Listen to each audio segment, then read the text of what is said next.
స్కాంద పురాణం బ్రహ్మోత్తర ఖండం అని ఒక ఖండం ఉంది. దాంట్లో పూర్తిగా శివతత్వం గురించి, శివుడి వైభవం గురించి అన్ని విషయాలు ఉన్నాయి. ఈ రోజుల్లో పరమశివుడు తప్ప మనకి రక్షకుడు మరొకడు లేనే లేడు. ఆ కథలు కూడా దానిలో చాలా కథలు ఉన్నాయి. దాంట్లో ప్రధానంగా భద్రాయు ఉపాఖ్యానం అని ఉపాఖ్యానం ఉంది. వృషభ యోగీంద్రుడు భద్రాయువు అనేటువంటి కుర్రాడికి ధర్మోపదేశం చేసి శివకవచాన్ని ఉపదేశం చేస్తారు. దానివల్ల అనేక రకాలైనటువంటి వ్యాధులన్నీ పోయి అన్ని రకాల శత్రుబాధకలతో తొలగి వాడు సుఖంగా ఆనందంగా ఉంటాడు అనేటువంటి కథ అది. వాడి తల్లికి చిన్నతనంలో, అంటే ఈ పిల్లాడు ఒక ఏడాది లోపు పిల్లాడుగా ఉన్నప్పుడు వృషభయోగి కనిపిస్తాడు తల్లికి. ఆ తల్లిని ఆశీర్వదించి నీ కుర్రాడు పెద్దవాడు అవుతాడులే అని అప్పుడు చెప్తాడు. ఆ కుర్రాడు పెరిగి పెద్దవాడై 16 ఏళ్ళు వచ్చిన తర్వాత మళ్ళీ అదే వృషభయోగి వారి ఇంటికి వస్తాడు. వచ్చిన తర్వాత పిల్లాడిని ఆశీర్వదనం చేసిన తర్వాత ఆ తల్లి చెబుతుంది, స్వామి మీరు ఆనాడు అనుగ్రహించి పెద్దవాడు అవుతాడని అన్నారు, అదే పిల్లాడు 16 ఏళ్ళు వచ్చాయి, వాడికి కాస్త సన్మార్గాన్ని ఉపదేశం చేసి వాడు ఎలాగా నడుచుకోవాలో, ఏం చేస్తే వాడు బాగుంటాడో, మా వంశం మా కుటుంబ సభ్యులు అందరూ సుఖంగా ఎలా ఉంటామో ఆ మార్గాన్ని మాకు సెలవివ్వండి అని అడుగుతుంది ఆ తల్లి. అది వెనకాల నేపథ్యం. అది 10 సర్గల వరకు, 10 అధ్యాయాల వరకు సాగింది. 11వ అధ్యాయంలో ధర్మాచరణం గురించి ధర్మ సంగ్రహము అనే పేరుతోటి సంక్షిప్తంగా మానవుడు ఆచరించాల్సినటువంటి విధానాల గురించి చెప్పారు ఆయన. తర్వాత మానవ ప్రయత్నం సరిపోదు, మనం చేసే పనికి భగవంతుడి యొక్క కృప కూడా కావాలి, కాబట్టి నీకు శివానుగ్రహం వచ్చేట్లాగా శివ కవచం అనేటువంటి పేరుతోటి ఒక కవచ స్తోత్రాన్ని నీకు అనుగ్రహిస్తాను, దాన్ని రోజు పారాయణ చేసుకుంటూ ఉండు, దానివల్ల నీకు అన్ని రకాలైనటువంటి మేలు జరుగుతుంది అని ఆ ఋషభయోగేంద్రుడు భద్రాయువుకి ఉపదేశం చేస్తాడు. చేసిన తర్వాత చివరిలో ఒక పెద్ద కత్తి, ఓ శంఖం, 2 ఖడ్గము శంఖము 2 ఇస్తాడు రాజకుమారుడు కనుక. ఆ శంఖాన్ని నువ్వు ఊస్తే ఆ శంఖధ్వని విన్న పరిసర ప్రాంతాల్లో శత్రువులు ఎవరు ఉండరు, వాళ్ళు గుండె పగిలి చచ్చిపోతారు. ఆ ప్రాంతంలో రోగం ఎవరు దగ్గరికి రావడానికి అవకాశం లేదు, అంత గొప్ప శంఖధ్వని. అలాగే వాడికి ఆ కత్తిస్తాడు, ఈ కత్తి నీ చేతిలో ఉన్నంత కాలం నీకు అపజయం అంటూ ఉండదు, సర్వత్రా విజయమే కలుగుతుంది శివానుగ్రహం చేత అని ఆ 2 ఇస్తాడు.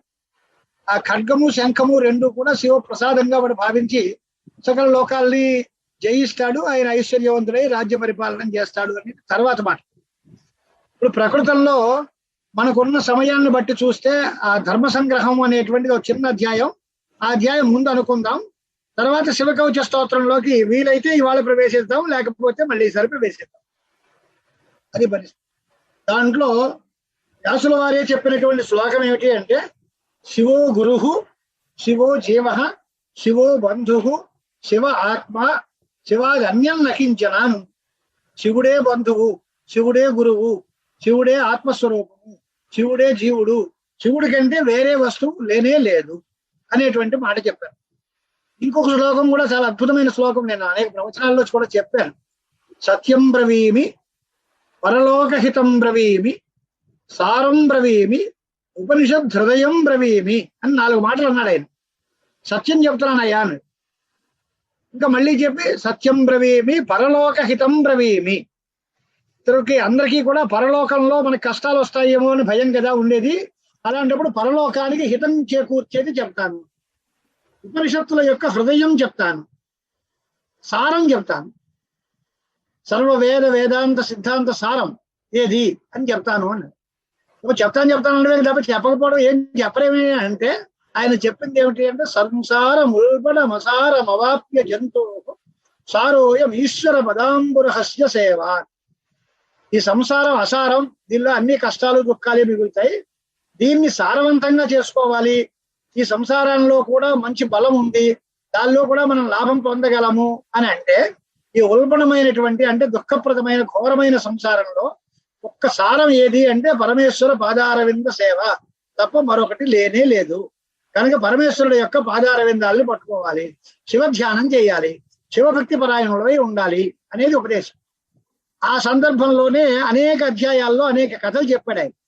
గోకర్ణోపాఖ్యానం ఉంది, గోకర్ణ క్షేత్ర మహాత్మ్యం ఉంది, మహాబలేశ్వరుడు యొక్క మహిమ చెప్పారు, అలాగే కార్తీక సోమవార వ్రతం అని చెప్పారు, అమాసోమవార వ్రతం అని చెప్పారు, ప్రదోష వ్రతం అని చెప్పారు, అలాగే రుద్రాక్ష మహాత్మ్యం, విభూతి మహాత్యం ఇలాంటి చెప్పారు. శివలింగ పూజా విధానం చెప్పారు. శివలింగ పూజ అమ్మవారితో కలిసినటువంటి శివుణ్ణి పూజ చేస్తే మనం లింగార్చన అనే పేరుతోటో లేక పార్థివ లింగార్చన పేరుతోటో రకరకాల పూజలు చేస్తామే, వాటి యొక్క మహిమ చెప్పారు. శతరుద్రీయ మహాత్యం చెప్పారు. శివపంచాక్షరి అనేటువంటి మహామంత్రం యొక్క మహిమ చెప్పారు. ఇలా చాలా అద్భుతమైనటువంటి కథలన్నీ కూడా ఒక 25 అధ్యాయాల సుమారులో ఇక్కడ శివపారమ్యాన్ని చెప్పే గ్రంథంగా స్కాంద పురాణం బ్రహ్మోత్తర ఖండం అంతా నడిచింది. దీంట్లో ఇందాక నేను చెప్పిన భూమికని బట్టి ఆయన వృషభయోగీంద్రుడు ఆ కుర్రాడికి చెప్పినటువంటి కథ ఇక్కడ ఏంటి అంటే, అతో బంధుభిరుత్సృష్ట మనాథం పరిపాలయ ఏష పుత్ర తవ గురో త్వమస్య ప్రాణదః పిత ఏష శిష్యస్తు సంగ్రాహ్య భవత కరుణాత్మన. తన కుమారుణ్ణి ఆ తల్లి గురువు గారి పాదాల మీద పడేసి, మా వాళ్ళందరూ కూడా వదిలేశారు, చిన్నపిల్లాడిని భరించలేక పోషించడానికి స్థితి లేనటువంటి వితంతువుగా నేనున్నా, నేను ఎన్నో కష్టాలు పడ్డాను. ఆనాడు మీరు చూపించినటువంటి దయచేత నేను ధైర్యాన్ని పొంది, ఆనాడే నాకు ఇంక ప్రాణాల మీద విరక్తి వచ్చేసింది, నేను ప్రాణత్యాగం చేస్తాను అంటే, నేను లేరు, నా కొడుకు లేరు, ఎవరూ లేరు. కానీ అంచేత ఈ పుత్రుడిని మీరే మమ్మల్ని అనుగ్రహించారు, ఈయనకి ప్రాణాలు నిలబెట్టినటువంటి తండ్రి లాంటి వారు మీరు, మా అందరికీ తండ్రి స్థానంలో ఉన్నవాడు, ఈయన మీ తండ్రి, మీ కుమారుడే అనుకోండి, లేదా మీ శిష్యుడే అనుకోండి, వీటిని కరుణాత్మకమైనటువంటి మీరు సంగ్రహించాలి అంటే దారిలో పెట్టాలి అనేటువంటి మాట తల్లి చెప్పింది. అంచేత బంధువులందరూ వదిలేసి అనాథుడుగా ఉండేటువంటి నా కుమారుణ్ణి మీరు దయచూసి అనుగ్రహించండి అని ఆ తల్లి ప్రార్థించింది. ఎలాగా అని అంటే, అస్మై సమ్యక్ సతాం మార్గం ఉపదేశం త్వమర్హసి. ఈ కుర్రాడికి సరి అయినటువంటి సన్మార్గాన్ని మీరు ఉపదేశించండి. ఏ మార్గంలో నడిస్తే వీడు బాగుంటాడో, ఎలా నడవాలో ఆ విధానాన్ని మీరందరూ కూడా చెప్పండి అని ఆ శివయోగి అనే పేరు కలిగిన వృషభ యోగీంద్రుడు, ఆయన్నే శివయోగి అంటారు, ఆ శివయోగిని ప్రార్థించింది ఆ తల్లి. ఇది ప్రసాదితో రాజ్ఞా శివయోగి మహామతి తస్మై రాజకుమారాయ సన్మార్గం ఉపదిష్టవాన్. ఆ రాణిగారు అనాథగా ఉండి తన కుమారుడి యొక్క బాగోగుల్ని దృష్టిలో పెట్టుకుని ఆ శివయోగిని భక్తి ప్రపత్తులతో కీర్తిస్తే, ఆ శివకుమారుడు శివయోగి సన్మార్గాన్ని ఈయనకు ఉపదేశం చేశారు. వృషభ ఉవాచ శృతి స్మృతి పురాణేషు ప్రోక్త ధర్మ సనాతన వర్ణాశ్రమానురూపేణ నిషేవ్య సర్వదా జనై. అక్కడి నుంచి కథ ఆ ధర్మ ప్రబోధం ప్రారంభిస్తున్నారన్నమాట. వేదాలు, శాస్త్రాలు, పురాణాలు వాటిల్లో సనాతనమైనటువంటి ధర్మం చెప్పబడింది. అది వర్ణాలకి ఆశ్రమాలకి అనురూపంగా ఉంది. వర్ణ వ్యవస్థని బట్టి, ఆశ్రమ వ్యవస్థని బట్టి ఏ వర్ణం వారికి ఎలాంటి ధర్మాలు, ఏ ఆశ్రమంలో ఉన్న వాళ్ళకి ఎలాంటి ధర్మాలు, అవన్నీ కూడా వేద శాస్త్ర పురాణాలలో చెప్పబడ్డాయి. వాటినన్నింటినీ తప్పకుండా ప్రజలందరూ దాన్ని పరిపాలించాలి, ఆచరించాలి. భజ వత్స సతాం మార్గం సదేవ చరితం చరా. వత్సాని కుమారుడిని సంబోధన చేసి ఆ యోగీంద్రుడు చెబుతున్నారు, ఆయన పెద్దలు ఆచరించిన మార్గంలో నడువు, సత్పురుషుల మార్గాన్నే అనుసరించు, ఎప్పుడూ సచ్చరితాన్ని ధరిస్తూ నీ ఆచారం అంతా సదాచారంతో ఉండాలి తప్ప ఎప్పుడు కూడా సరి అయినటువంటి అపమార్గంలోకి వెళ్ళొద్దు. నా దేవాజ్ఞాం విలంఘేథా, దేవతల యొక్క ఆజ్ఞని ఎప్పుడూ కూడా ఉల్లంఘించొద్దు. దేవతలు మనకు వచ్చి ఆజ్ఞ చేస్తారా అండి అంటే, దేవతలు అంటే ఎవరు? మాతృదేవోభవ, పితృదేవోభవ అని కదా దేవతలు అంటే. అతిథి దేవోభవ, ఆచార్య దేవోభవ, వీళ్ళు మనకి కనిపించి ఆజ్ఞలు చేసేటువంటి అవకాశం ఉన్నవాళ్ళు. దేవతలు స్వర్గలోకంలో ఉండే ఇంద్రాది దేవతలు వచ్చి మనకి ఆజ్ఞాపించరు. కనుక దేవాజ్ఞను ఉల్లంఘించద్దు అంటే తల్లి మాట గాని, తండ్రి మాట గాని, గురువుల మాట గాని, ఇంటికి వచ్చిన అతిథుల మాట గాని ఎప్పుడూ ఉల్లంఘించొద్దు. వారికి అవహేళనం చెయ్యొద్దు. మా కార్షీర్ దేవహేళనం, దేవతలని అవహేళనం చెయ్యొద్దు. గో దేవ గురు విప్రేషు భక్తిమాన్ భవ సర్వదా. గోవులన్నా, దేవతలన్నా, గురువులన్నా, బ్రాహ్మణోత్తములన్నా వారందరి మీద కూడా సదా భక్తి ప్రపత్తులతో ఉండు. చాండాలమపి సంప్రాప్తం సదా సంభావయ అతిథిం. ఒకవేళ చండాలుడే మన ఇంటికి అతిథిగా వస్తే ఆ అతిథిగా వచ్చినటువంటి చండాలుని కూడా తిరస్కరించకుండా ఆయన్ని కూడా అతిథిని దేవతా పూజలో భావించు. సత్యం నత్యజ సర్వత్ర ప్రాప్తేపి ప్రాణ సంకటే. ప్రాణం పోయే పరిస్థితి వచ్చినా సత్యాన్ని ఎప్పుడూ వెదలొద్దు. గోబ్రాహ్మణానాం రక్షార్థం అసత్యం త్వం వద క్వచిత్. అదే పరిస్థితి గోవులు గాని బ్రాహ్మణులు గాని ప్రాణాపాయ స్థితిలో ఉంటే వాళ్ళని రక్షించడం కోసం నువ్వు చిన్న అబద్ధం ఆడినా ఏమీ తప్పులేదు.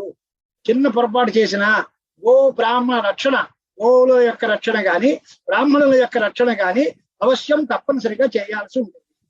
పరస్వేషు పరస్త్రీషు దేవ బ్రాహ్మణ వస్తుషు తృష్ణాం త్యజ మహాబాహో దుర్లభేష్వపి వస్తుషు. చాలా గొప్ప వస్తువు ఉండొచ్చు ఇతరుల దగ్గర, అది నాకు కావాలి అనేటువంటి ఆశ మాత్రం ఎప్పుడూ పెట్టుకోవద్దు. ఇతరుల యొక్క ధనం మీద గాని ఇతర స్త్రీల మీద గాని దేవతల యొక్క బ్రాహ్మణులకి చెందినటువంటి సొమ్ముల మీద గాని ఎప్పుడూ ఆశ పెట్టుకోవద్దు. సత్కథాయాం సదాచారే సద్వ్రతే చ సదాగమే ధర్మాది సంగ్రహే నిత్యం కృష్ణాం కురు మహామతే. ఆశించొద్దు అన్నాడు. మరి దేన్ని ఆశించాలండి అంటే మంచి మంచి కథలు కావాలి అని కోరుకో. భగవత్ చరిత్రం కావాలి, శివుడి యొక్క కథామృతం కావాలి, శ్రీకృష్ణ స్వామి వారి యొక్క కథలు వినాలి, రామచంద్రమూర్తి యొక్క కథ వినాలి, విష్ణుమూర్తి యొక్క కథాగానం చేయాలి, భాగవతం వినాలి, అమ్మవారి యొక్క కథలు వినాలి. ఇలాంటి సత్కథ వినాలని, సదాచారాన్ని తెలుసుకుని పాటించాలని, మంచి మంచి వ్రతాలు చేయాలని, మంచి మంచి ఆగమాలని తెలుసుకోవాలని, ధర్మ సంగ్రహం చేయాలని వాటి మీద ఎప్పుడూ కోరిక పెంచుకోవాలి. స్నానే జివేచ హోమేచ స్వాధ్యాయే పితృతర్పణే గోదేవ అతిథి పూజాసు నిరాలస్యో భవ అనక. ఎక్కడ వీటి విషయాల్లో, స్నానం విషయంలో, జపం విషయంలో, హోమం విషయంలో, స్వాధ్యాయం చేసుకోవడంలో లేదా పితృతర్పణంలో, గోవుల్ని దేవతల్ని అతిథుల్ని పూజించడం విషయంలో ఎప్పుడు ఆలస్యం వహించొద్దు. ఆలస్యము అంటే సోమరిపోత్తనం, బద్ధకం, ఇవేం అక్కర్లేదులండి. క్రోధం, ద్వేషం, భయం, శాఠ్యం, పైశూన్యం, అసదాగ్రహం, కౌటిల్యం, దంభం, ఉద్వేగం యత్నేన పరివర్జయ. వదిలిపెట్టేయవలసిన గుణాలు ఏంటి అని అంటే కోపం, ద్వేషం, భయం, మొండితనం, పైశూన్యం అంటే ఎంత ఉన్నా లేకపోవడం, ఇంకా కావాలి ఇంకా కావాలి అని లోభం, అసదాగ్రహం అంటే దుర్మార్గమైన అనవసరమైన పట్టుదల, మోసగింపు, దంభము, బాగా ఉద్వేగం పొందడం, వీటిని అన్నిటినీ వదులుకోవాలి అని. ఇవాళ ఈ శ్లోకాలను ఎందుకు మొదలెట్టాను అంటే చాలా మంది భయం గుప్పిట్లో ఉన్నాము అంటున్నారు. భయపడాల్సిన అవసరమే లేదు. మనం భయపడినంత మాత్రాన రాళ్ళున్న ఆపద రాకుండా పోతుంది. మనం స్వచ్ఛంగా హృదయంలో నిర్మలంగా స్వేచ్ఛగా ఆనందంగా ఉంటే అదే మనం చూసి భయపడి పారిపోతుంది. మనకి ఆపదలు అనేవి రానే రావు. భగవద్ ధ్యానం చేసుకోవాలి, భయాన్ని విసర్జించాలి, భయపడొద్దు అనేటువంటి మాట వేదవ్యాస మహర్షి స్వయంగా చెబుతున్నారు.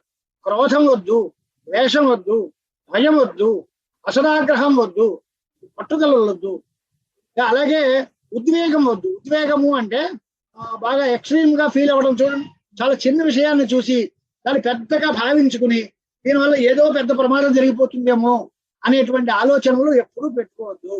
క్షాత్ర ధర్మ రతోపి వృథా హింసాం పరిత్యజ. నువ్వు క్షత్రియుడివి, ఈ క్షత్రియ ధర్మాన్ని బట్టి చూస్తే నువ్వు హింస చేయొచ్చు, కానీ అది కూడా ఎంతవరకు అవసరమో, ఎంతవరకు ప్రజల్ని రక్షించడానికి వేటాడవలసిన పరిస్థితి వస్తుందో అప్పుడు మాత్రమే నీ హింస. అంతే తప్ప ఊరికే కాలక్షేపానికి ఎదరవాడు కనిపించాడు కదా అని వాడిని నరికేసి అనవసరమైన ప్రతి జంతువుని వేటాడి చంపేస్తాను అంటే ఇది వృథా హింస అనేది నీకు తగదు. నువ్వు క్షాత్ర ధర్ముడివే అయినప్పటికీ, క్షత్రియ ధర్మాన్ని ఆచరించేవాడివే అయినా వృథాగా అనవసరమైనటువంటి హింసని మాత్రం దగ్గరికి రానివ్వదు. శుష్కవరం వృథాలాపం పరనిందాంచ వర్జయ. అనవసరమైనటువంటి చూడు కుళ్ళు కూసు కబుర్లు అంటవే ఉత్తరే వరాలంటే శుష్కమైన వరం. ఎప్పుడు కానీ ఇతను ఇస్తానని అబద్ధాలు ఆడడం, అది ఇస్తాను ఇది చేస్తానని పేద కబుర్లు చెప్పడం, అలాంటి పనులు చేయొద్దు. ఆలాపం చేయొద్దు, ఇతరులను నిందించొద్దు. మృగయా ద్యోతపానేషు స్త్రీషు స్త్రీ విజితేషు చ అత్యాహారం అతిక్రోధం అతినిద్రాం అతిశ్రమం అత్యాతాపం అతిక్రీడాం సర్వదా పరివర్తయ. అతి సర్వత్ర వర్తయేతనుంది కదా. అలాగే స్త్రీలు గాని, వేటాడడం కానీ, జూలం కానీ, మద్యపానం కానీ, అలాగే స్త్రీ ధనాల మీద కానీ, అతి ఆహారం కానీ, అతి కోపం కానీ, అతి నిద్ర కానీ, అతి శ్రమ కానీ, ఎక్కువ మాట్లాడడం కానీ, అలా పెద్ద పెద్ద ఎక్కువసేపు ఆటలాడుకోవడం కానీ ఇవన్నీ వదిలిపెట్టుకో. ఇక అతి విద్యాం, అతి శ్రద్ధాం, అతి పుణ్యం, అతి స్మృతిం, అతి ఉత్సాహం, అతి ఖ్యాతిం, అతి ధైర్యం సాధయ.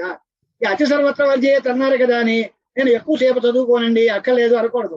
అతి విద్య అంటే ఎంత విద్య సంపాదించినా ఇంకా సంపాదించాలి. శ్రద్ధ నాకు ఉంది చాలే అనుకోకూడదు. ఇంకా ఎక్కువ శ్రద్ధని పరిపాలించుకోవాలి. పుణ్యం ఎక్కువ వచ్చినా ఇంకా పుణ్యాన్ని సంపాదించుకోవాలి. బాగా నెమరు వేసుకుంటున్నాను, బాగా గుర్తుంది అంటే ఇంకా ఎక్కువ విషయాలను గుర్తు చేసుకోవడానికి ప్రయత్నం చేయాలి. ఉత్సాహాన్ని కూడా అత్యుత్సాహం ఉండాలి. అతి ఖ్యాతి అంటే లోకంలో మంచి కీర్తిని సంపాదించుకోవాలి. ధైర్యాన్ని బాగా అతిగా పెంచుకోవాలి. ఇందాక భయం వద్దు అన్నాం, ధైర్యం సాధించుకోండి అన్నాం. ఈ రెండు పనులు ఇవాళ మనకు చాలా అవసరం. మన దగ్గర ఉండేటువంటి భయాన్ని పారదోలడం, ధైర్యాన్ని బాగా నింపుకోవడం. మాకేమీ భయం లేదు, మేము హాయిగా సుఖంగా ఉంటాము అనే ధైర్యం ఉండాలి. మాకు ఎటువంటి భయము లేదు అనుకోవాలి. ఈ మాటలు మామూలు మాటలు చెప్పేస్తే మీకు నమ్మకం ఉండదని ఏదో కాలక్షేపానికి బాబాయ్ చెప్తున్నాడు అంటారేమో అని చెప్పి పుస్తకం తీశారు. అతి ధైర్యం ఎప్పుడు అవసరం, సాధించాలి. సకామో నిజదారేషు సక్రోధో నిజశత్రుషు స్వలోభ పుణ్య నిచయే సాభ్యసూయ అధర్మిషు. ఇప్పుడు మనకి కామం పనికిరాదు అని. కామం అంటే తన భార్యాపుత్రుల విషయంలో కామం ఉండాలి. అలాగే క్రోధం కూడా తన శత్రువుల విషయంలో క్రోధం ఉండాలి. పుణ్యం సంపాదించాలి అనే విషయంలో లోభం ఉండాలి. అభ్యసూయ అంటే అసూయ అనేది అధర్మం చేసేటువంటి వాళ్ళ మీద అసూయ ఉండాలి. ధర్మాత్ములు పుణ్యాత్ముల మీద అసూయ ఉండకూడదు. ధర్మాత్ములను చూసి గౌరవించుకోవాలి. పాపాత్ములు అధర్మాన్ని ఆచరించేటువంటి వాళ్ళు ఉంటే వాళ్ళ మీద అసూయ ఉండాలి. అంటే వాళ్ళు చేసిన దాన్ని మంచి పని అని కీర్తించకూడదు. దాని మీద అదే పొరపాటు పని, అదే పని, వాళ్ళు చేసిన పని బాగోలేదు అనే మాటలు. గుడిని దోషావిష్కరణ అసూయ అంటారు. అసూయ అంటే వాడు చేసిన పనుల్లో దోషం చూడడాన్ని అసూయ అంటారు. అలాంటి ద్వేషం చూసుకోవాలి. ఇక సద్వేషోభవ పాఖండే, ద్వేషం ఉండాలా అక్కలేదా అని. పైన ద్వేషం వద్దు అన్నాం. నాస్తికులు, మొండి వాళ్ళు, దేవుణ్ణి నమ్మని వాళ్ళు, వేదం అక్కర్లేదన్న వాళ్ళు, అలాంటి వాళ్ళ విషయంలో ద్వేషాన్ని వహించు, తప్పులేదు. సరాగ, రాగం ఉండాలా అక్కర్లేదా అని. సజ్జనేషు రాగ, సత్పురుషుల విషయంలో రాగం అట్టే పెట్టుకో. దుర్బోధో భవ దుర్మంత్రే, దుర్మంత్రం అంటే చెడ్డ ఆలోచనలు చెప్పేటువంటి వాడి విషయంలో వాడు చెప్పింది నాకు తెలియలేదు పో అని చెప్పాలి. అందుకని నువ్వు చెప్పింది బాగా ఉంది, నువ్వు చెప్పినట్లే చేస్తానులే అనకూడదు. దుర్బోధో భవ దుర్మంత్రే వధిర విష్ణుక్తిషు. దుర్మార్గులు, మోసగాళ్ళు, కొండిగాళ్ళు, చాడీలు చెప్పేవాళ్ళు, ఇలాంటి వాళ్ళు చెప్పే మాటల మీద నాకు చెవుడండి, నువ్వు చెప్పిన మాట నాకు వినపడలేదని నేను చెప్పాలి. అలాంటి విషయం మనకి వినపడకూడదు. బధిరుడు అయిపోవాలి. విష్ణుభక్తుల యందు బధిరుడుగా ఉండు. ధూర్తం చండం శఠం క్రూరం కితవం చపలం కలం పతితం నాస్తికం జిహ్మం దూరత పరివర్తయ. ఇంకా ఈ లక్షణాలు కలిగిన వాడు మహాధూర్తుడైన వాడు, చాలా కోపిష్టివాడు. శఠుడు అంటే గూఢ విప్రియకృతి, లోపల గోతులు తీసేటువంటి వాడు, మోసం చేసేటువంటి వాడు. ఖలుడు, నాస్తికుడు, వంకర దారి కలిగిన వాడు, అంటే కపట ప్రవర్తన గలవాడు. అలాంటి వాళ్ళని దూరంగా అట్టపెట్టుకోవాలి. ఇంకా ఆత్మ ప్రశంసాం మాకార్షీ, ఎప్పుడు నిన్ను పొగడుకోకు, నేను ఇంతటి వాడిని అనేటువంటి అహంకార వచనాలు ఎప్పుడూ పలకద్దు. ఆత్మ ప్రశంస అనేది పనికిరాదు. పరిజ్ఞాత ఇంగితో భవ, ఇంగితం ఎరిగి ప్రవర్తించు. ఇంగితం అంటే పర అభిప్రాయం, ఇతరుడి యొక్క మనస్సులో ఉండే అభిప్రాయాన్ని తెలుసుకుని వాటికి అనుగుణంగా ప్రవర్తిస్తూ. ధనే సర్వ కుటుంబేచ నా అత్యాసక్త సదాభవ. డబ్బుల విషయంలో కానీ నీ కుటుంబ సభ్యుల విషయంలో కానీ ఆసక్తి ఉండొచ్చు, కానీ అంత అత్యాసక్తి ఉండి ఇంకా వీళ్ళ కోసం నేను ఎంతటి ఘోరకార్యమైనా చేసేస్తాను, నా పిల్లల్ని నా కుటుంబాన్ని పోషించుకోవడానికి ఈ ప్రపంచాన్ని అంతటినీ నాశనం చేసేస్తాను అనేటువంటి అత్యాసక్తి పనికిరాదు. భార్య గాని, పతివ్రత స్త్రీ గాని, జనని గాని, లేదా శ్వశురస్యచ సతాం గురోశ్చ వచనే విశ్వాసం కురు సర్వదా. పతివ్రత అయినటువంటి భార్య చెప్పిన మాట మీద కూడా విశ్వాసం పెంచుకో. తల్లి చెప్పిన మాటని గౌరవించుకో. అత్తమామలు చెప్పినటువంటి మాటని కూడా గౌరవించుకో. సత్పురుషులు చెప్పిన మాట, గురువుల యొక్క వాక్యము, వాళ్ళ మీద విశ్వాసం అట్టే పెట్టుకో. ఆత్మరక్షాపర నిత్యం అప్రమత్త దృఢవ్రత విశ్వాసం నైవ కుర్వీతా స్వభృత్యేష్వపి కుత్రచిత్. నీ రక్షణ కోసం నువ్వు ఎప్పుడు ప్రమాదపడకుండా, అంటే ఏమరపాటు లేకుండా జాగ్రత్తగా ఉంటూ మంచి వ్రతదీక్షతోటి నువ్వు చెప్పిన వాళ్ళు నా బంధువులే, నా స్నేహితులే అని చెప్పి మొండిగా వాళ్ళని నమ్మి వాడు చూపించినటువంటి తప్పుడు దారిలో వెళ్ళి నువ్వు నష్టాలకి గురి కావద్దు. విశ్వాసం చెయ్యి, కానీ వాడు చెప్పేది మంచా చెడ్డ అని ఆలోచించుకో. నీ రక్షణ నువ్వు చూసుకో. విశ్వస్తం మావధి కంచిదపి చోరం మహామతే. నేను ఈ విశ్వాసపాత్రుడైనటువంటి వాడు ఒకవేళ దొంగతనం చేసినా సరే, వాడిని కూడా ఎప్పుడూ చంపద్దు.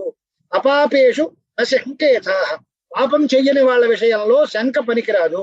సత్యాత్ నశ్యలితో భవ, ఎప్పుడు సత్య మార్గాన్ని వెదలద్దు.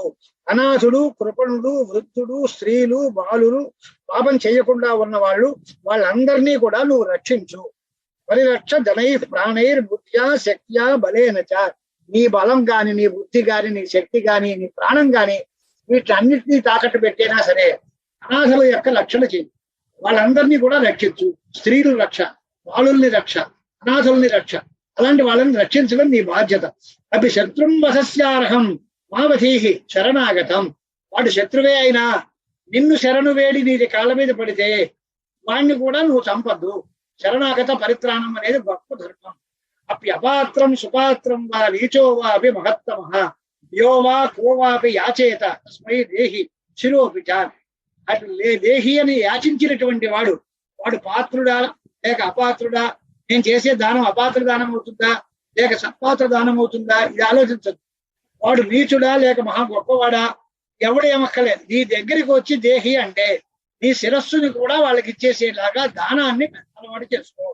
అవి యత్నేన మహత కీర్తిమేవ సదాగ్రయ, ఎంత ప్రయత్నం చేసినా ఒకటే మాట ఏంటి అంటే లోకంలో మంచి కీర్తిని సంపాదించుకోవాలి.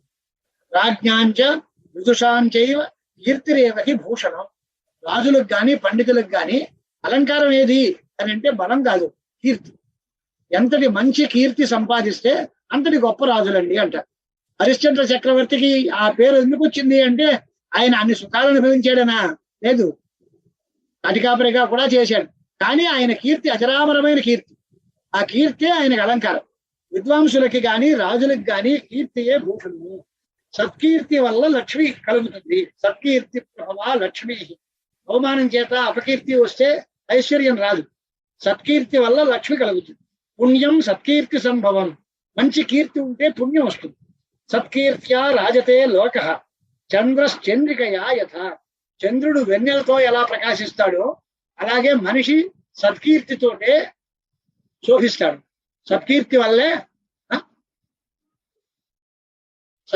వల్లే మనిషికి ఐశ్వర్యం కలుగుతుంది, పుణ్యం కలుగుతుంది, సంపద కలుగుతుంది. లోకమందరూ కూడా దానివల్లే వీటిని ఆదరిస్తారు. అలాగే గజ అశ్వ హేమ నిచయం రత్నరాశిం నగోపమం అకీర్త్యా ఉపహతం సర్వం తృణవన్ ముంచ సత్వరం.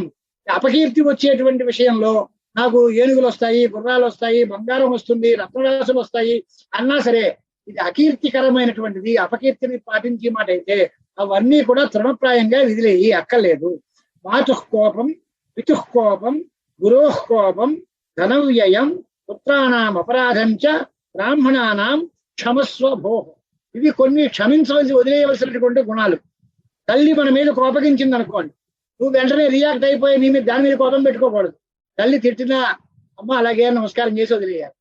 తల్లికి కోపం వచ్చినా, తండ్రికి కోపం వచ్చినా, గురువుకి కోపం వచ్చినా, లేదా డబ్బు ఖర్చు అవుతూ ఉన్నా, పుత్రులు అపరాధం చేసినా, బ్రాహ్మణులు అపరాధం చేసినా వాళ్ళందరినీ క్షమించి వదిలేయాలి తప్ప వాళ్ళు చేశారు కదా అని మనం కూడా అదే పని చేయడానికి వీల్లేదు. యథా ద్విజ ప్రసాద స్యాత్ తథా తేషాం హితం జరా. ఆ బ్రాహ్మణులు మన మీద ఎలా అయితే ప్రసన్నులవుతారో, ఏం చేస్తే వాళ్ళు ఆశీర్వచనం చేసి మనకు అనుగ్రహిస్తారో ఆ రకమైనటువంటి ఏర్పాటు బ్రాహ్మణ విషయంలో నువ్వు చేసుకో.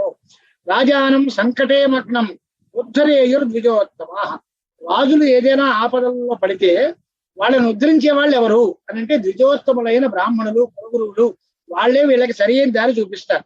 అంటే ఆయురు యశో బలం సౌఖ్యం ధనం పుణ్యం ప్రజోన్నతి కర్మణాయేన జాయేత తత్సేవ్యం భవతా సదా. నువ్వు ఆ పని చెయ్యనాడు.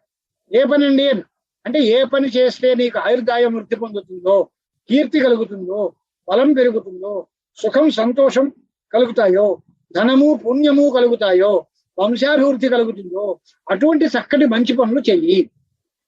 దేశం కాలంచ శక్తించ కార్యంచ అకార్యమేవచ సమ్యక్ విచార్య యత్నేన కురు కార్యంచ సర్వదా. ఎప్పుడు కూడా దేశాల పాత్రాలు బాగా తెలుసుకో. నీ శక్తిని కూడా గుర్తుపెట్టుకో. ఈ పని చేయదగిందా కాదా అని నిర్ణయించుకో. ఇవన్నీ తెలుసుకుని ఈ టైంలో ఈ పని మనం చేయొచ్చా. కాశీ వెళ్ళడం మంచిదే, కానీ కరోనా టైంలో కాశీ వెళ్తానని ఎందుకు అనుకోవడం? ఇక్కడే కూర్చుని శివశివ అనుకుంటే చాలు.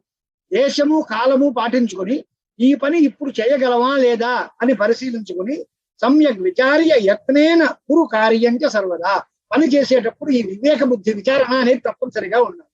నా కుర్యా కస్యచిత్ బాధాం పరబాధాం నివారయ. ఇతరుల యొక్క బాధకి కారణం నువ్వు కాకూడదు, అంటే ఇతరులకి బాధ కల్పించకూడదు. చేతనైతే ఇతరుల యొక్క బాధని నివారించు. చోరాన్ దుష్టాంశ్చ బాధేథాః సునీత్యా శక్తిమత్తయ.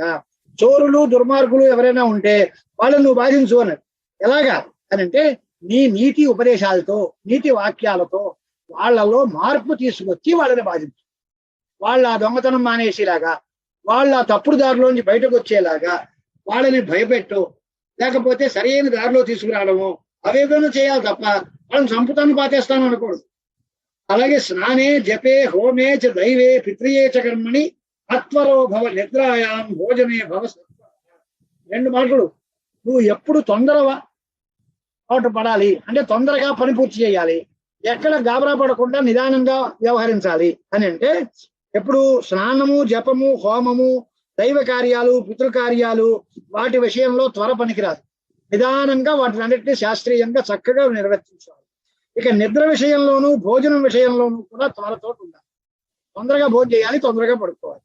దాక్షిణ్యయుక్తం అశఠం సత్యం జనమనోహరం అల్పాక్షరం అనంతార్థం వాక్యం బ్రూహి మహామతే. నోటితో ఏదైనా మాట్లాడితే అది చాలా దయతో కూడినది, ఎవరికి బాధ కల్పించకుండా ఉండేది, సత్యమైనది, జనులందరికీ మనోహరమైనది, చాలా తక్కువ మాటలతోటి గొప్ప అర్థాన్ని ఇచ్చేటువంటి వాక్యాన్ని నువ్వు పలుకుతూ ఉండు. అభీతో భవ సర్వత్ర విపక్షేషు విపత్సుచ. శత్రువుల విషయంలో గాని ఆపదల విషయంలో గాని ఎప్పుడూ భయపడద్దు. మరి ఇంకెవరి వల్ల భయం అని అంటే భీతో భవ బ్రహ్మకులే నా వాపే గురుశాసనే జ్ఞాతిబంధుషు విప్రేషు భార్యాసు పనేషు. వాళ్ళ విషయంలో భయపడుతూ ఉండు. బ్రహ్మకులంలో బ్రాహ్మణుల యొక్క కులంలో ఏదైనా మనం తప్పు చేస్తే వాళ్ళు మన శపిస్తారేమో, వాళ్ళ వల్ల చాలా నష్టం కలుగుతుంది అని వాళ్ళ విషయంలో భయం ఉంది. పాపం విషయంలో భయం పడు. గురు శాసన ధిక్కారం విషయంలో భయపడు. జ్ఞాతి బంధువులు విప్రులు వీళ్ళ విషయంలో, తన కుమారులు తన భార్య వీళ్ళ విషయంలో భయపడు. ఏమని అంటే వాళ్ళకి ఎక్కడ మనస్సు విరిగిపోతుందో, వాళ్ళు మనని ఎప్పుడైతే తప్పుగా భావించి మనకి దూరం అయిపోతారో ఇలాంటి విషయంలో ఉంది. సమభావేన వర్తేథాః తథా భోజన పంక్తిషు. వాళ్ళందరితో భోజనం విషయంలో కానీ కూర్చోవడం విషయంలో కానీ సమభావంతో ఉండాలి తప్ప ఒకటి ఎక్కువగాను ఒకటి తక్కువగాను చూడటం, ఒకళ్ళకి పెరుగు అన్నం పెట్టడం, ఇంకోటికి మజ్జిగ పెట్టడం, ఇలాంటి పంక్తి భేదం అనేది పనికిరాదు. సమభావంలో ఉండు. సతాం హితోపదేశేషు తథా పుణ్యకథాసు చ విద్యాగోష్ఠీషు ధర్మ్యాసు క్వచిన్ మాభూ పరాన్ముఖః. ఎక్కడైనా మంచి హితోపదేశాలు చేసేటువంటి వాళ్ళ సత్పురుషులు ఎవరైనా ఉన్నారు, ఎందుకంటే శ్రద్ధగా విను. దాంతో మాకు పని ఏముందండి, ఆయన చెప్తాడు అలాగే చెప్పడానికి ఏం పోయింది, ఏదైనా చెప్పచ్చు అని ఉదాసీనంగా ఉండద్దు. పుణ్య కథలు జరుగుతున్నప్పుడు శ్రద్ధగా విను, దాన్ని పాటించు. విద్యాగోష్ఠులు సందర్భాలు ఏవైనా సభలు అవి జరుగుతుంటే దానిలో ఎప్పుడూ మిస్ అవ్వద్దు. దాని విషయంలో కూడా పరాన్ముఖుడుగా ఉండద్దు. శుచౌ పుణ్యజలస్యాంతే ప్రఖ్యాతే బ్రహ్మసంకులే మహాదేశే శివమయే వస్తవ్యం భవతా సదా. ఎప్పుడు ఎక్కడుండాలి అని అంటే గొప్ప ప్రదేశం, అది శివమయమై ఉండాలి. ఎప్పుడు శివాలయాలు ఉండాలి, శివ ధ్యానం జరుగుతూ ఉండాలి, శివభక్తి బాగా పెరుగుతూ ఉండాలి, శివ నామస్మరణం చేస్తూ ఉండాలి. అలాంటి ప్రాంతాల్లోనే నువ్వు ఎప్పుడూ నివసిస్తూ ఉండు.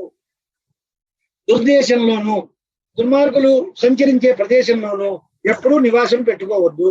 ఏకమేవ ఆశ్రితోపి త్వం శివం త్రిభువనేశ్వరం సర్వాన్ దేవానుపాసీతాః తద్దినాని చ మానయం. అంటే నీకు శివభక్తి ఉండాలి అని చెప్తున్నాం. నువ్వు శివుడిని భక్తితో కొలిచిరా, నువ్వు ఎంత శివుడి మీద ఎంత ఆదరం ఉన్నప్పటికీ ఇతర దేవతల్ని తిరస్కరించకుండా అందరు దేవతల్ని సమానమైనటువంటి భావంతో చూడాలి. అంతకంటే శివుడు గొప్పవాడు రైతే, శివభక్తితో నువ్వు ఉన్నప్పటికీ ఇతర దేవతల్ని నిందించడము అనేది పనికిరాదు. ఆ వాళ్ళకి ప్రీతికరమైనటువంటి ఏదో వినాయక చవితో శ్రీరామనవమో కృష్ణాష్టమో అలాంటివి ఉన్నాయనుకో, వాటిని గౌరవించు. అప్పుడు చేయాల్సిన పూజలు చేస్తూ ఉండు. ఎప్పుడూ శుచిగా సమర్థుడుగా శాంతుడుగా స్థిరంగా ఉంటూ ఉండు. సదా విజిత షడ్వర్గ సదా ఏకాంతో భవ అనగా ఎప్పుడూ నీ షడ్వర్గాన్ని జయించు. హరిషడ్వర్గం అంటాం కదా, కామక్రోధ లోపాలు, వాటినన్నిటినీ జయించి ఏకాంతంగా భగవద్ ధ్యానంతో భగవంతుడిని శరణు వేడుతూ చక్కగా ఉంటూ ఉండు. విప్రాన్ వేదవిధ శాంతాన్ యతీంశ్చ నియతోజ్వలాన్ అనేటువంటి మాటతోటి బ్రాహ్మణోత్తములు యతీశ్వరులు చాలా గొప్ప తేజస్థానులు అయినటువంటి వాళ్ళందరినీ తప్పనిసరిగా భక్తితోటి సేవిస్తూ ఉంది. పుణ్య వృక్షాన్ పుణ్య నదీ పుణ్యతీర్థం మహస్సర తేనుంచ వృషభం రత్నం యువతీంచ పతివ్రతాం ఆత్మను గృహదేవాంశ్చ సహసైవ నమస్కురు. పుణ్య వృక్షాలు ఉంటాయి, రావి చెట్టునో లేకపోతే బెలవ వృక్షమనో దేవదారు వృక్షమనో ఇలాంటి వృక్షాలు ఉంటాయి. అలాగే పుణ్య నదులు గంగా గోదావరి మొదలైన నదులు ఉంటాయి. పుణ్య తీర్థాలు ప్రభాసం పుష్కరం మొదలైనటువంటి తీర్థాలు ఉంటాయి. గొప్ప గొప్ప సరస్సులు, తేనువులు అంటే ఆవులు, వృషభం, మంచి రత్నాలు, మంచి యువతి, పతివ్రత స్త్రీ, వీళ్ళందరినీ కూడా ఎప్పుడూ సహసా నమస్కారం చేసి రక్షిస్తూ ఉండు. అలాగే నీ ఇంటి దైవాలు ఉంటారు, కులదేవతలు, గృహదేవతలు అని పేరుతోటి ఉంటారు. ఆ గృహదేవతలందరినీ కూడా నమస్కారం చెయ్యి. ఉత్థాయ సమయే బ్రాహ్మే స్వాచమ్య విమలాశయ నమస్కృత్య ఆత్మగురవే జాత్వా దేవ ఉమాపతిం అని పొద్దున్నే ప్రభాత కాలంలో లేచి మంచిగా చక్కగా ఆచమనం చేసుకుని చాలా శుద్ధిగా స్నానాదులన్నీ పూర్తి చేసుకుని మీ గురువు గారికి నమస్కారం చేసి ఉమాపతి అయినటువంటి పరమశివుడిని ధ్యానం చెయ్యి. తర్వాత నారాయణంచ లక్ష్మీశం బ్రహ్మాణంచ వినాయకం స్కందం కాత్యాయినీం దేవీం మహాలక్ష్మీం సరస్వతీం ఇంద్రాదీనత లోకేశాన్ పుణ్యశ్లోకాన్ ఋషీనపి వీళ్ళందరినీ కూడా మహానుభావులు నారాయణుడు, లక్ష్మీదేవి, అలాగే బ్రహ్మగారు, వినాయకుడు, కుమారస్వామి, కాత్యాయిని దేవి, మహాలక్ష్మి, సరస్వతి, ఇంద్రాది దేవతలు, లోకపాలకులు వీళ్ళందరినీ కూడా పుణ్యశ్లోకులైనటువంటి మహానుభావులందరినీ కూడా స్మరించుకో. ఋషులందరినీ స్మరించుకో. చింతయిత్వాథ మార్తండం ఉద్యంతం ప్రణమే సదా ఉదయిస్తూ ఉన్నటువంటి సూర్య భగవానుడికి నమస్కారం చేసుకో. గంధ పుష్ప ధూపదీప నైవేద్యాదులతో చక్కగా శివుడికి పూజ చేయి. శివాయ దత్వా ఉపభుంక్ష భక్ష్యం భోజ్యం ప్రియం నవం యద్దత్తం యత్ కృతం జప్తం యత్ స్నాతం యత్ భూతం యద్ధుతం స్మృతం యచ్చ తప్తం తపస్సర్వం తత్ శివాయ నివేదయ. నువ్వు ఏం చేసినా దానం గాని, పూజ గాని, జపం గాని, హోమం గాని అలా ఏం చేసినా అది తత్సర్వం శివార్పణమస్సు అనేటువంటి భావంతో శివుడి కోసం సమర్పించు. చక్కగా హాయిగా భోజనం చేస్తూ ఉన్నా, పాఠం చదువుకుంటూ ఉన్నా, నిద్రిస్తూ ఉన్నా, విహారం చేస్తూ ఉన్నా వశ్యన్ శృణ్వన్ వదన్ గ్రంథం శివమేవ అనుచింతయ. ఏ సర్వకాల సర్వావస్థల యందు శివుణ్ణి ధ్యానం చేస్తూ ఉండు. రుద్రాక్ష కంకణ లసత్ కరదండయుక్త మాలాంతరాళ భస్మ శితపుండ్ర పంచాక్షరం పరిపఠన్ వర మంత్రరాజం ధ్యాయం సదా పశుపతే శరణం రమేథ. చక్కగా రుద్రాక్షల మేడలో ధరించుకో, కంకణాలుగా పెట్టుకో. కరదండ యుగ్మంతో మాలాంతరాలంతో కూడా భస్మాలు, త్రిపుండ్రాలు ఇవన్నీ పెట్టుకో. పంచాక్షర మహామంత్రాన్ని పఠిస్తూ ఉండు. ఎప్పుడూ పశుపతి యొక్క చరణారవిందాలని ధ్యానం చేస్తూ ఉండు అని. ఇది నాయన ఇది సంక్షేపత వత్స కథిత ధర్మ సంగ్రహ అని ఆయన చెప్పిన ధర్మ సంగ్రహం. వేదశాస్త్ర పురాణ సారాలన్నీ చదువుకోలేమా. చాలా చిన్న అధ్యాయంలో ఆ ఋషభ యోగీంద్రులు వారు సుఖయోగి ఆ భద్రాయువు అనేటువంటి వారికి వారి పేరు కూడా చాలా అందంగా పెట్టారు. మహర్షి పేరు భద్ర ఆయుహు అంటే వాడి ఆయుర్దాయం అంతా భద్రంగా ఉంది. అంటే బాగా రక్షింపబడిన ఆయుర్దాయం గలవాడు. వాడికి ఆయుర్దాయానికి నాశం లేదు. వాడికి ఎప్పటికీ అపమృత్యువులు లేవు. మంచి మంచి మంచి మార్గంలో వాడి ఆయుర్దాయం నడుస్తుంది. బతికుంటే సుఖం ఏంటి? అన్ని తప్పుడు పనులు చేసి అందరి చేత చీడిచ్చి అనిపించుకుంటూ ఉంటే వాడు బతికుండడం ఉపయోగం లేదు. కానీ సుఖంగా చిరాయుష్పంతులై ఉంటాడు. వాడు బతుకున్నంత కాలం అందరి చేత కీర్తి పొందుతాడు అనేటువంటి విధంగా భద్రాయువు అని పేరు పెట్టారు. అలాంటి భద్రాయువుకి ఈ విషయంలో ఇతరపోయినటువంటి పురాణాలన్నిటిలోనూ విస్తారంగా చెప్పినటువంటి ధర్మాన్ని అంతటినీ నేను నీకు సంగ్రహంగా ఇక్కడ చెప్పాను నాయన. అన్యేషు పురాణేషు విస్తరేణ ప్రకీర్తిత అథ అపరం సర్వ పురాణ గుహ్యం నిశేష పాపౌహరం పవిత్రం జయప్రదం సర్వ విపద్విమోచనం లక్ష్యామి శైవం కవచం హితాయతే అని. దీని తర్వాత మీకు ఇవాళ ధర్మ సంగ్రహం చెప్పాను. తర్వాత ఇంకా గొప్ప మాట, అన్ని పురాణాల్లోకి కూడా చాలా గుహ్యాతి గుహ్యమైనటువంటి విషయం, సమస్త పాపాలని పోగొట్టేటువంటిది, అత్యంత పవిత్రమైనది, జయప్రదమైనది, సర్వ విధమైన విపత్తుల నుంచి మన విమోచనం చేసి మనందరినీ బయటపాడేసేది, ఆపదలు, దుఃఖాలు, శత్రువులు, రోగాలు ఇవేమీ రాకుండా చేసేది. అలాంటి శైవం కవచం, శివ కవచం అనే దాన్ని నీ హితం కోసం నేను చెప్తానయ్యా, శ్రద్ధగా విందు. కానీ ముందు ఇవాళ వరకు శివభక్తితో జీవితం గడిపి ఏ మార్గంలో జీవించాలో అనేటువంటి దాన్ని ధర్మ సంగ్రహం చెప్పారు.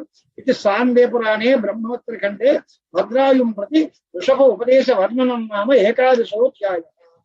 అధ్యాయం 11వ అధ్యాయం పూర్తి చేశారు.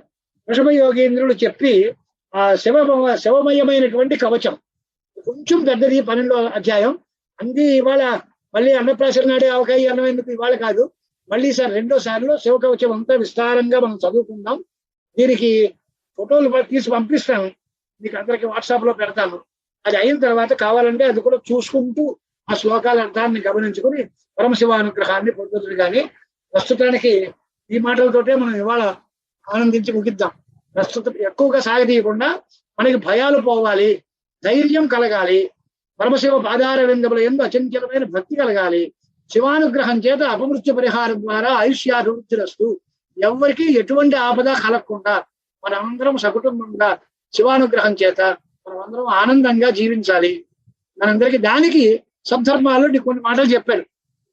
దీనిలో మనం చెయ్యలేనివి చేతకానివి ఏవి లేవు. దానిలో ఈ ధర్మ సంగ్రహము అనే మాటకి అర్థం ఏంటి అంటే ఎన్నో ధర్మాలు చెప్పచ్చు. అవన్నీ మొత్తం ఉన్నదంతా దానం చేసేయండి, లేకపోతే జీవితం అంతము ఉపవాసాలు చేయండి అంటే అయ్యే పని కాదు. కానీ మనం చెయ్యలేని పని అంటూ దానిలో ఏమీ లేదు.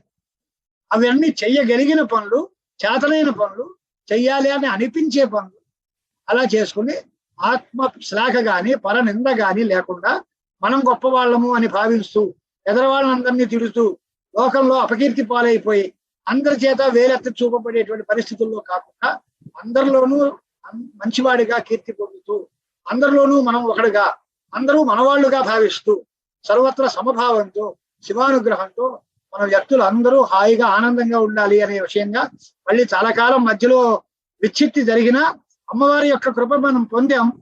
దాని తర్వాత మళ్ళీ శివానుగ్రహం పొందితే బాగుంటుంది అని ఈ కథలు తీశారు.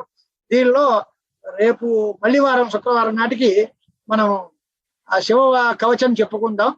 అలాగే తర్వాత మెల్లిమెల్లిగా ఆ కథల్లో ఉండేటువంటి సారాలన్నీ ఆ 25 అధ్యాయాల సారం కూడా యథాక్రమంగా మనం చూస్తే శివానుగ్రహం కూడా మనకి లభిస్తుంది. అప్పుడు పార్వతీ పరమశివులు ఎవరికి ప్రసన్నులు అవుతారో వాళ్ళకి సర్వ విధమైనటువంటి వాంఛలు కరతలామలకాలు అవుతాయి. పార్వతీ పరమశివులే మనకి అనుగ్రహం చూపించినప్పుడు మన్ని చేసే పనే ఉంది. చంద్రశేఖరం ఆశ్రయే మమ కింకరిష్యతి వై యమహ అని మార్కండేయులు అన్నాడు. యముడు ఏం చేస్తాడు మన్ని? ఈ రోగాలు రొచ్చులు మన ఏమీ చేయవు, పరమశివుడు రక్షణ మనకు ఉంటుంది. ఆ పార్వతీ పరమశివుడి పట్ల అచంచల భక్తి ఉండాలి. ఆ భక్తితోటి మనం అందరం ధ్యానం చేసుకోండి, ఎవరికి స్తోత్రాలు చేసుకోండి. కవచం అనే మాటకి అర్థం ఏంటి అంటే మనకి ఇప్పుడు ఏదో పీపీటీ కిట్లో ఏవో అంటున్నారు చూడండి, డాక్టర్లు అందరూ వేసుకుని ఒంటి నిండా రక్షా కవచం అంటే వైరస్ మనం తోలకుండా. ఇది వేసిన కవచం, ఇది రక్షణ కదా ఏముంది, మూత కట్టుకుంటే ఆగుతుంది ఆ ప్రపంచం. అది కూడా ఒక రకమైన ఉపాయం అయితే అవ్వచ్చు, కానీ శివమయమైన రక్ష. ఈ రక్షా కవచంలో తూర్పు దిక్కున, పశ్చిమ దిక్కున, ఉత్తర దిక్కున, దక్షిణ దిక్కున, అన్ని దిక్కుల, అన్ని మూలల్లో, కింద అధప్రదేశంలో, ఊర్ధ్వ దిక్కులో పరమశివుడి యొక్క రక్షణ నాకు ఉండాలి. కరపాదాది అవయవాల దగ్గర నుంచి శిరస్సు వరకు ఉండే ప్రతి అవయవానికి శివుడు రక్షణ ఉండాలి. లోపల బయట రక్షణ ఉండాలి. పంచభూతాల వల్ల నాకు ఎటువంటి ఆపద లేకుండా రక్షణ ఉండాలి. ఇది కవచం అంటే. కవచం అనే మాటకి అర్థం ఏమిటి అంటే నెత్తుకు పెట్టుకుంటే టోపీ, శిరస్థానం. హృదయానికి అంతటికీ పెట్టుకునేది కవచం. అలాగే శరీరానికి అంతటికీ రక్షణ కల్పించేటువంటి దాన్ని కవచం అని పేరు. అది అన్ని చోట్ల కవచాలు ఉంటాయి. దుర్గా కవచం అని, లక్ష్మీ కవచం అని, నారాయణ కవచం అని అన్ని చోట్ల ఉంటాయి. అలాగే శ్రీరామ రక్షాస్తోత్రం కూడా ఒక రకమైన కవచమే. అది కూడా రక్షాస్తోత్రంలో కూడా శ్రీరాముడు మన్ని రక్షించాలి, ఇక్కడ పరమశివుడు మన్ని రక్షించాలి అనేటువంటి భావం. దేవుడు పేరు మారినా కోరిక ఒకటే, మన అందరం సుఖంగా ఉండాలి. మనకి అన్ని విధాలా దేవుడి యొక్క రక్షణ ఉండాలి. ఆ రక్షణ ఉండడం కోసం మనం భగవంతుడిని ప్రార్థిస్తే, భగవంతుడు వీడు నావాడు అని అనుకుంటే చాలు, మనం బయటపడిపోయినట్టే లెక్క. వీడితో నాకు పనే ఉంది అని అనుకున్నాడో మన పని అయిపోయినట్టే. అంటే అది కాకుండా పరమశివుణ్ణి ప్రార్థిస్తూ అందరము ఆయన భక్తులము అనేటువంటి ఒక నమ్మకం ఉంటే ఆయన అనుగ్రహం మన మీద ప్రసరిస్తుంది తప్పకుండా. శరణాగత పరిత్రాణ పరాయణుడు పరమాత్మ. ఇందాకనే మనం పారాయణలు చేసుకున్న ఎంతటి గొప్ప శత్రువైనా శరణు వేడితే వాడిని రక్షించు అని ధర్మం చెబుతోంది. మరి ఈ చిన్నపాటి ధర్మం భగవంతుడికి తెలియదా? ఆయన మనని రక్షించకుండా పోతాడా?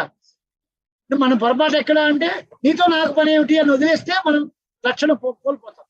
అంచేత నువ్వే నాకు దిక్కు, అన్యథా శరణం నాస్తి త్వమేవ శరణం మమ, తస్మాత్ కారుణ్య భావేన రక్ష రక్ష జగదీశ్వర పరమేశ్వర అనేటువంటి భావంతో ఆ పరమశివుడినే ప్రార్థిస్తూ ఉండాలి.